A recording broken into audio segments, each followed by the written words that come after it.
last 6 months I was at two events where Charlie sang. I bought a book of his songs, some CDs, and I've been listening to the CDs as I'm driving around so much that I've memorized several of the songs. So I thought I'd share one of them with you tonight.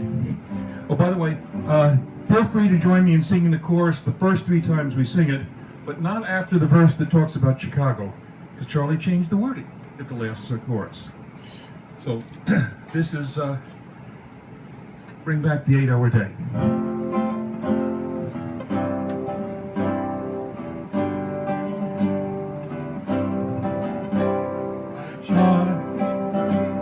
My job drives me crazy, I'm always behind, although I am not one to shirk. And some fuzzy folk singer repeats in my mind, your life should be more than your work. Well, I like the work that I do, I don't mind earning my pay, but there's so much to do when the workday is through. Bring back the 8-hour day. Say you work at a white-collar job, you get paid at a fixed monthly rate, but you come in for meetings a half hour early, and you're working a full hour late. They sit for an hour in traffic with the rest of the overtime drones. There's a latchkey kid you must chase off to bed, or you eat a cold supper alone. Oh, bring back the 8-hour day. When did we give it away? There's so much to do when the workday is through. Bring back the 8-hour day. When I was a kid, Mom stayed home, and we lived on Dad's blue-collar pay. Our standard of living was decent and sweet, just as good as I've got today.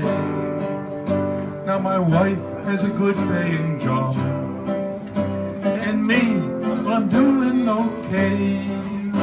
But we're putting out 99 hours a week. Tell me, who the hell's getting our pay? Oh, bring back the 8-hour day. When did we give it away? There's so much to do when the workday is through. Bring back the 8-hour day. They've got cellular phones for your car. They got nifty iPads for your lap. If you crawl off to sleep, you stay close to your beeper. Now why do we stand for this crap? They say you gotta compete. Well, it's hard to footing the bill. 8 hours for work, 8 hours for rest, and 8 hours for what we will. Oh, bring back the 8-hour day. When did we give it away?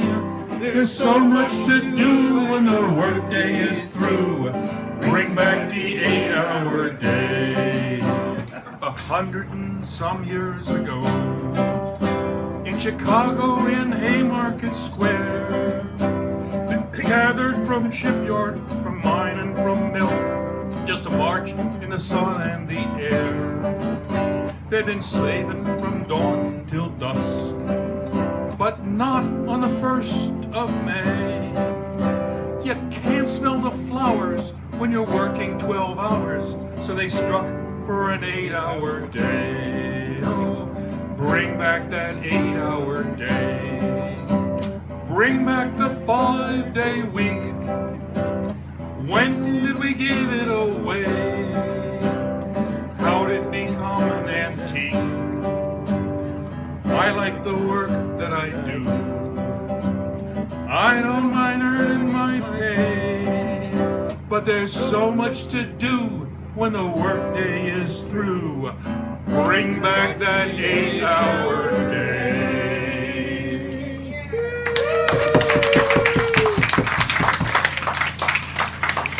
There's another verse to this thing that I didn't sing yet, because it requires some explanation.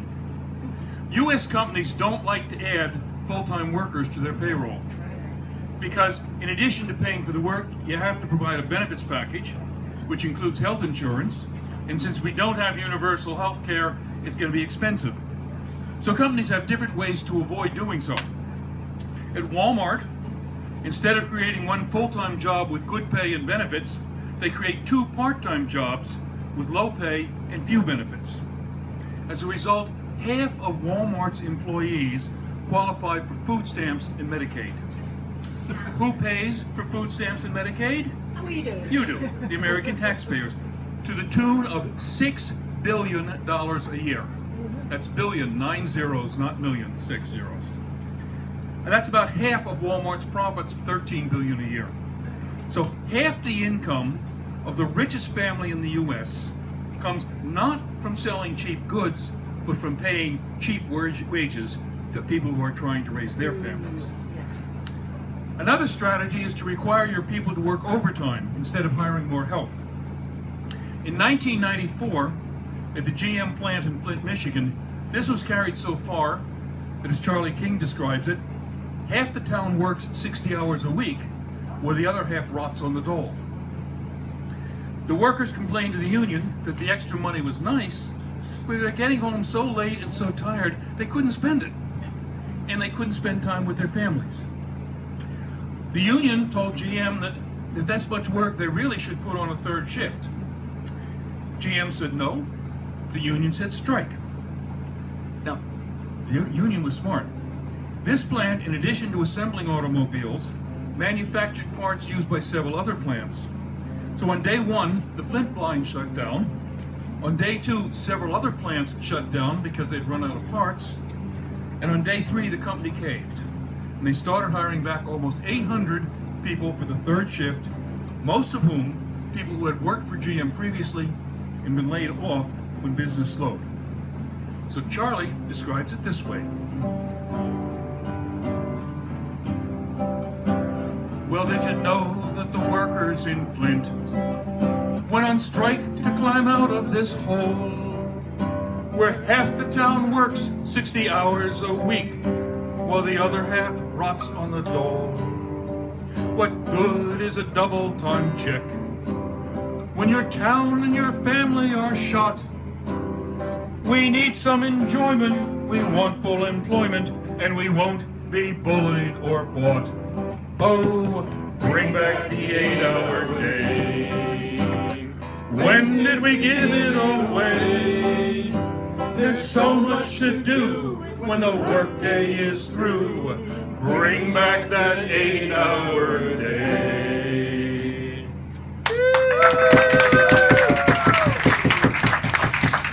Thank you. I'm going to take one of the open slots in the second half, and I'll be back to talk some more about this and to sing you another song. In the meantime, on the shelf over there next to the Orange Menace, I have a couple of Charlie CDs for sale, and a card which contains a link to my website and the place where I have the documentation for all of this, the articles from which I got my material. So if you want to check out more about it, take one of these and follow through. Thanks very much, and I'll see you later.